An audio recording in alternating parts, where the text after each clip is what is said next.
காலை கடன் பழக்கம் 4.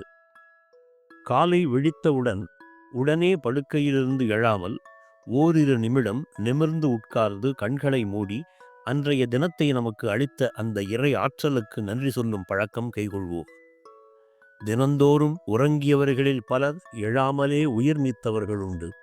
அந்த பட்டியலில் நம்மை சேர்த்தாமல் இன்னும் ஒரு நாளை நாம் செயலாற்ற நமக்கு கொடுத்த அந்த இறைக்கு நன்றி செலுத்துவதே நமது முதல் வேலையாக இருக்கட்டும்.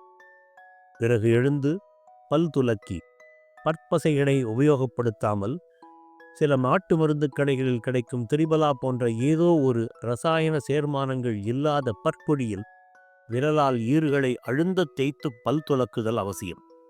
அதன் பிறகு காஃபி, டீ போன்ற பானங்களை அறவே தவிர்த்து ஒரு குவளை வெதுவெதுப்பான நீரில் எலுமிச்சை ரசம் 15 துளிகளுடன் 2 மேசைக்கரண்டி சுத்தமான தேன் சேர்த்து குடித்தல் மிக முக்கியம்.